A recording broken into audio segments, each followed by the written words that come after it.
4 weeks ago and have covered topics such as working with vendor content, basic Buzz teacher app navigation. Last week, we got into the gradebook functionality, and this week we're going to talk about using Genius for communication purposes. So throughout the year, we'll have other opportunities for teachers. They're not going to be as frequent. So we're looking at opportunities about every other month. The calendar that Lindsay will share with you towards the end of the meeting will have registration links, and we'll be pushing that out in different avenues throughout the school year to keep program leaders and teachers aware of opportunities that are coming. As always with these sessions, for anybody that is registered, we will follow up via email with those folks with the slides, recording, and the resource one-pager that has some tutorials regarding the things we're going to cover today. So keep an eye out in your email for that. And for anybody that was not able to attend, you can also share those resources with them. So we'll jump right in. So as I said, today's topic is really going to focus on Genius and communications using that tool. So the few objectives that we're going to cover today are really the difference between sending messages from the students module in Genius versus the enrollments module. And then we'll talk about how teachers can create and use templates in Genius, so communication templates.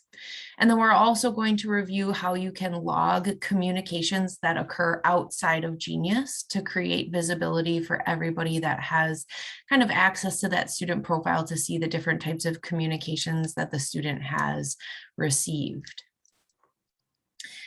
For our agenda, we're going to follow suit like we have with the other core skills sessions, and we're going to start with some definitions. So this one's really important, I think, in this session, and that's talking through the difference between the enrollments module for communication and then communication via the students module. So we're going to cover those two items.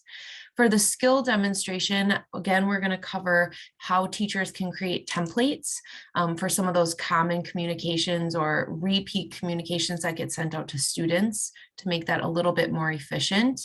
And then for the application piece, we're going to show you how to log communications in the student communication log. As always, the Q&A portion, you have kind of different options for this. You can save your questions to the end by just writing them down or keeping them in your brain. Otherwise, you can open up the chat and put the questions in the chat, and we'll make sure we come back to them towards the end of the session. So with that, Lindsay's going to jump in with some of those important definitions regarding communicating via Genius. All right. For today's session, unlike the other ones, we're mostly going to stick in our Google slide deck, and then we'll jump into Genius here and there, but we won't be in Buzz at all. So communicating through Genius, like Sammy mentioned, is you can do this via the students module or the enrollments module when you're in Genius as a teacher. Knowing what you're trying to communicate is helpful in articulating which one you want to use. So if you're going to be communicating using the students module, this would be for like if you're emailing one specific student, or if you're bulk emailing a specific group of students. When you communicate with the enrollments module, this can be done when you're bulk emailing with a specific group of students. So for me, when I was looking at those definitions, it was like those two things kind of sound the same. So it still was a little bit confusing for me. So I kind of had to dial it down a little bit further. So in looking at exactly what that means, when you are using the students module in Genius to communicate, again, this is when you're communicating with students about, or when you're communicating directly with one individual student, you can just go to their student profile page and then click, send email. But the big thing is if you are communicating with a group of students, that it's about something that is not directly related to a specific course. That's how in my mind, I think about it. So if it's the students module, it's something related to the student as a whole. So some examples of this would be sending an email to all 8th grade students regarding freshman orientation. So that's not something based on one specific course or one enrollment. That is based on that student being in 8th grade and moving on to be a freshman the following year. Another example would be sending an email to all 10th graders about an upcoming test. Again, that's just all 10th graders. It's not based on their specific course enrollment. So that would be done through the students module. A lot of times we see this type of communication used more often by program leaders, administrative assistants, those kind of roles. However, when you're communicating with just one particular student via their main profile page, this we see used by all roles because you can click on the student and then just click send email. When you're communicating with the enrollments module, this is when you are communicating with students based on their enrollment in a specific course. So an example would be sending a message to your math students about an upcoming assessment. They are your math students because they are enrolled in your math course. Or sending an email to students about the end date of a course. Again, that is related to those students being enrolled in that course. And this would be the communication option that we see used most often by teachers in terms of bulk. So like when you want to click on multiple students and then communicate, typically it relates to an enrollment. Lindsay, can I jump in for a second? And this may be a repeat of something you're covering later, but as another example, so Lindsay's spot on, it's really about enrollment data. So I always think through it as specific data points that relate to an enrollment. So assignments behind, what's your start date and end date? What's your current grade versus your final grade? So those types of data points that are based on an enrollment, any message surrounding those types of things would be sent through the enrollments module. So, and again, repeat of what Lindsay said, sometimes it's just nice. It clicks when you hear the way different people think through things. Yep, thank you. And later on, we're going to get into some variable type things, and I like to run through that list. So I'll touch on that when we get there too. That really helps me articulate between the two. Next, we're going to first focus not really on templates, but just on drafting a communication in Genius, whether it's either in the students module or in the enrollments module. You do have the ability to, we'll say message, but we mean send an email. This slide is mostly here for you to reference after the fact. So now I'm going to jump into Genius and actually show you what it is that I'm doing. So I feel like it makes more sense when you can see it in action. So I am logged into Genius as a teacher. And Sammy, if you need me to zoom in or anything, let me know, because I feel like can be kind of small. So I have two options here. I want to communicate with, let's say, one particular student. In that case, I'm going to go to the students module. I'm going to select a student.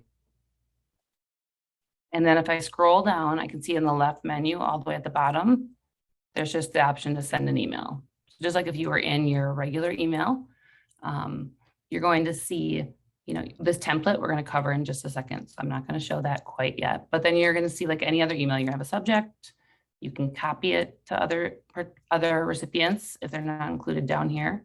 You can attach, you can copy it to the guardian, the affiliation. You can also click to not send a copy to the student if you just want to be in communication with the guardian or the affiliation, the counselor.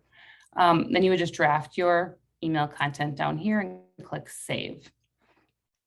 Another place that you can just send an email message, not even getting into templates yet, would be the enrollments. So here you have the ability to filter by a lot of different criteria. So in this case, now I'm in enrollments. So I'm thinking more along the lines of data points and course enrollment. So I might want to send an email to all my students in my English class. So I'm going to go to course. I'll click on English, get data. And then from here, I have the ability to select one or a group of students. I did check all, and I can click send the email. A very similar window will appear again, and we'll get into template in a bit, but otherwise you can give it a subject, choose attachments, decide who you want to copy it to, and draft your email. This one is a little bit different. Rather than clicking send in the bottom, at the top, it reminds you you've selected 4 enrollments to receive this certain communication, and then you would click send here. So that's just your basic drafting an email within the 2 modules. I'm going to switch back into our slides here. Next, we're going to get into using email templates. And I feel like this is where it gets a little bit more specific as far as what you're communicating about, because you might see some templates that have been pre-populated for you. And these would be either made by your program leader or they were already there as created by us. So you have some templates that will appear in your student module, and you have different templates that will appear in your enrollments module. Again, the important question is, what is it that I'm wanting to communicate and who am I wanting to communicate it with? Is it based on those data points like Sammy talked about?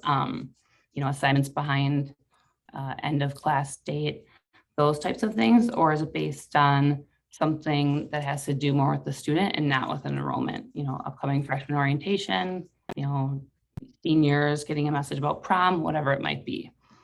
So I'm going to jump back into Genius and kind of go back through the things we talked about, but we'll look at the templates now. I'll back out a little bit. So if I go to the students module, and I know I want to communicate with a specific student, I'll select one. I'm going to come down again on the left to send email, but this time I'm going to elect to use a template. So these are things that have been already created. So I can look here and I can see I have a few options. All of the options that populate here will be templates that relate specifically to the students module, meaning they are templates that have been populated as a student type template, and they will have to do with things with the student as a whole, not related to any sort of enrollment. So I'm going to select freshman orientation. From here, I can see that the subject populates for me based on the template. I can see the content of the template. And then below in the sample, it will take the variables, which we'll go over in just a second. And it will actually pull the data from the selected student and replace it. So instead of saying hello first name, it will say hello Stephanie. And then I can see a sample. And then you can go ahead and you can click send, and it will send using that template. You also can use templates in the enrollments module. So again, I'm going to filter by that course. Click get data. Then I can check all. You don't have to, you can select whichever students you'd like. Again, I have right at the top the option to select a template, but now my templates, you'll notice, are different than the ones in the students module. But again, most of these relate directly to something with enrollment. So behind and pace, course completion, course drop. So I'm going to select, behind and pace. Then I'll see that the subject will populate, and as well as the content. Again, there's variables used up here. But if I scroll down to the sample, here I selected 4 students. The sample is just going to show me what one of those particular students looks like, but it will pull the correct data depending on for the correct student when you send out the communication. So it's replacing the variables with the certain data points that I've selected. And then you can come to the top and you can click send for that number of enrollments that were selected. So that is utilizing templates that already exist for you in Genius. Next, we'll get into creating email templates. And this location is where I find that it makes a little bit more sense for me. It clicks as a teacher.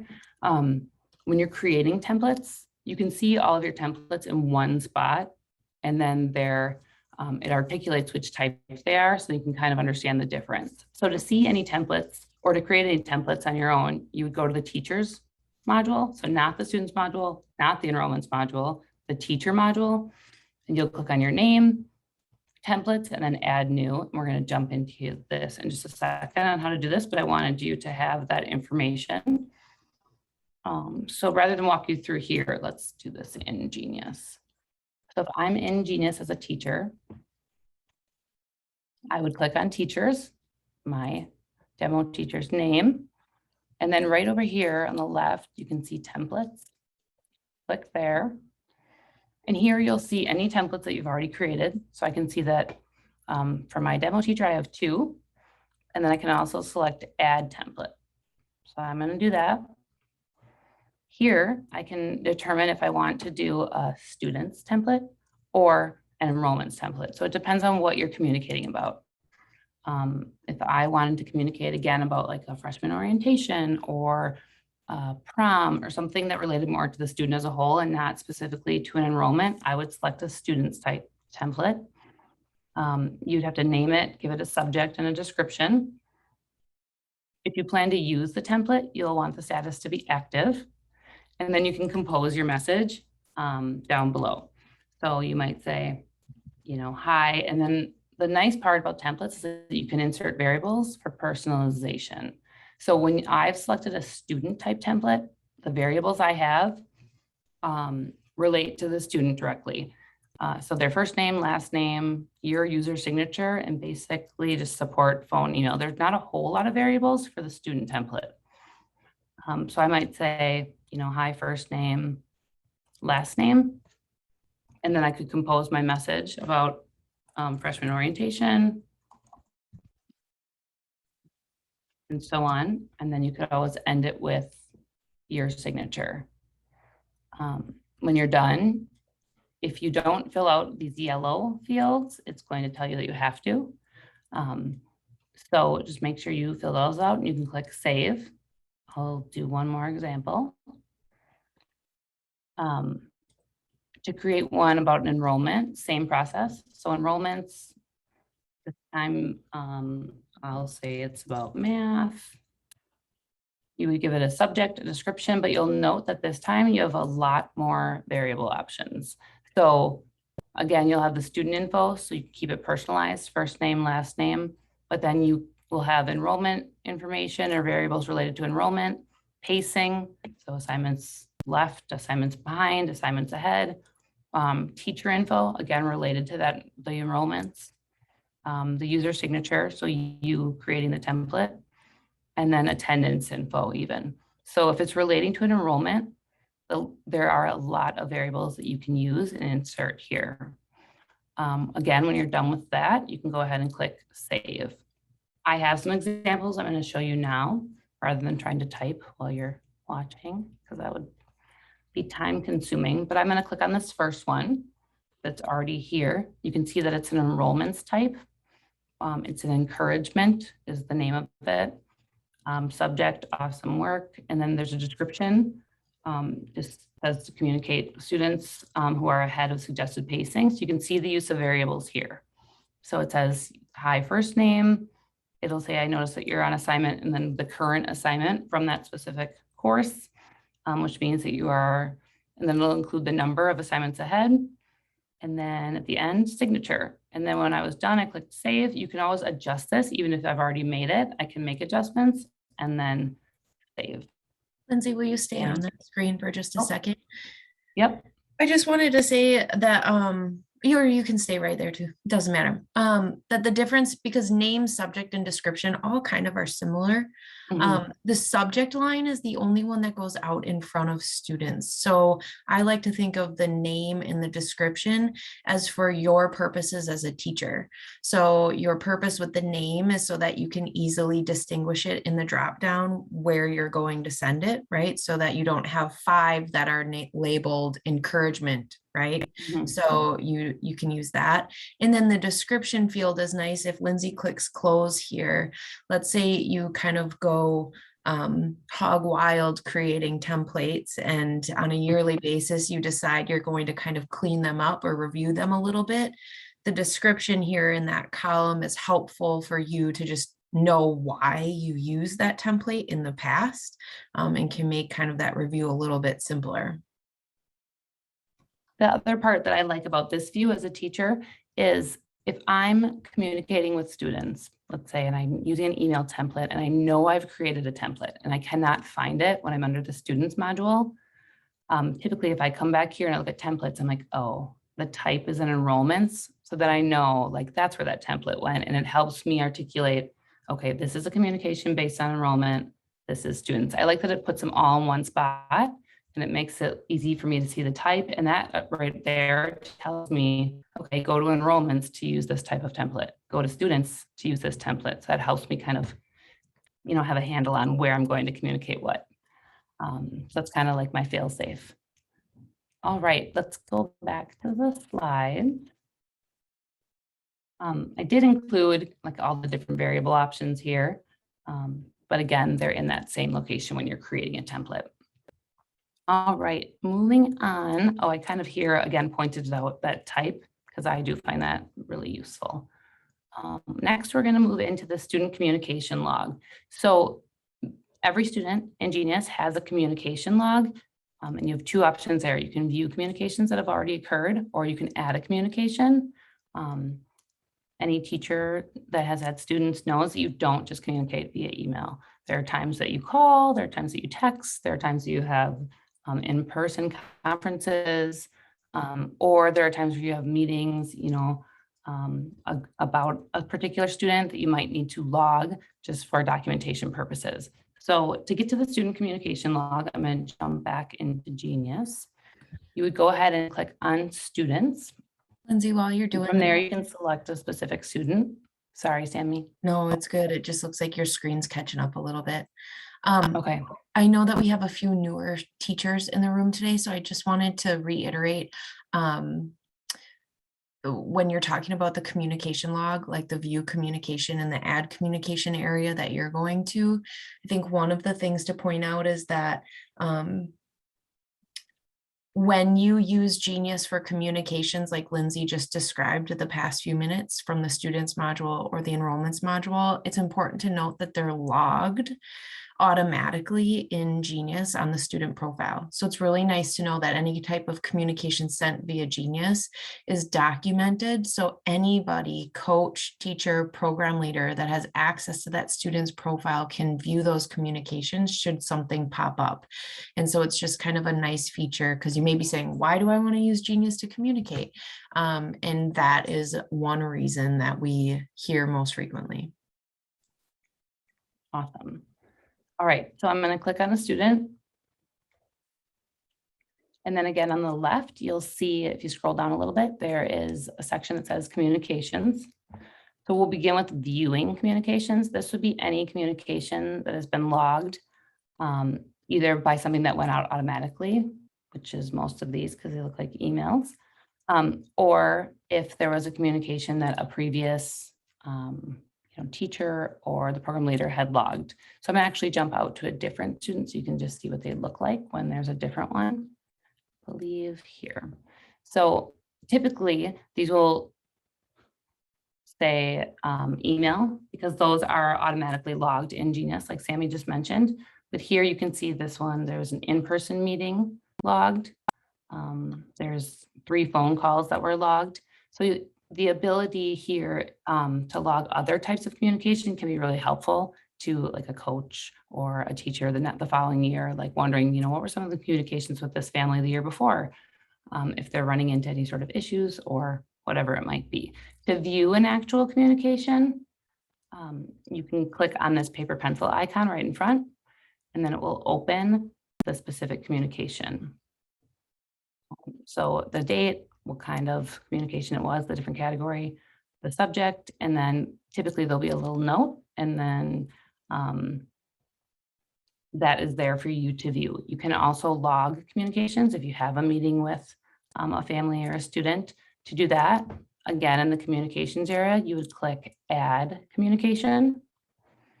And then now you have the ability to fill out those certain areas. So you would select a category, whether it's, automatic contact, discipline, email, in-person meeting.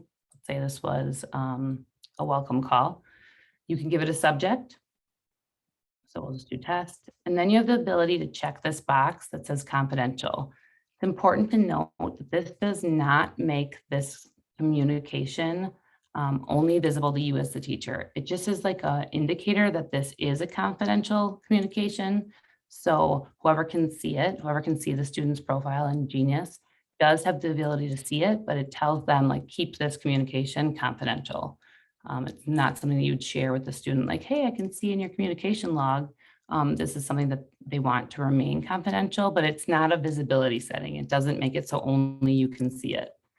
So then you would just log your, had a welcome call at such and such time with the family, and then you can click save.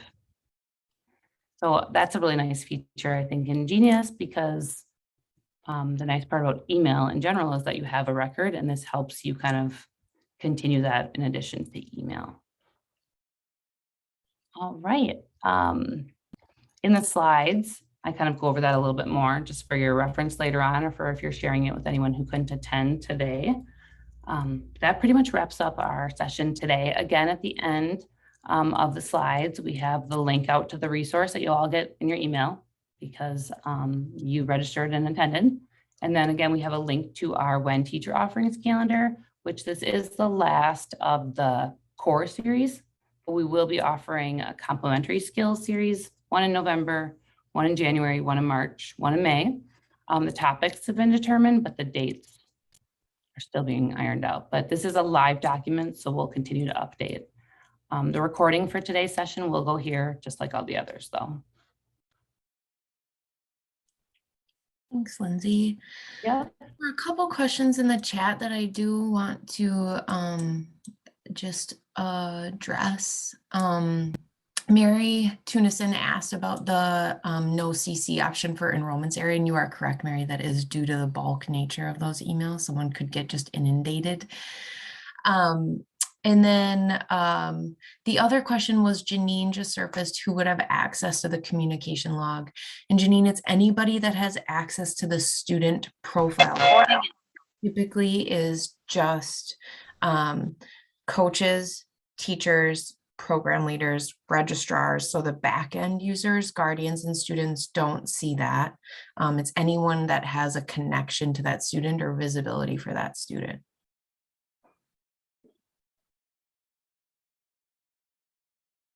Other questions?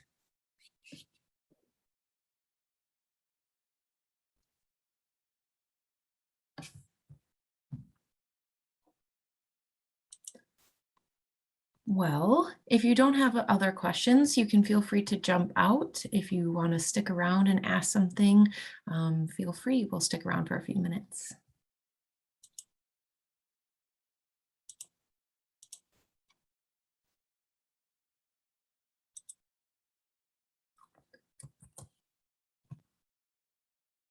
Lindsay, you can probably stop sharing. I had a question.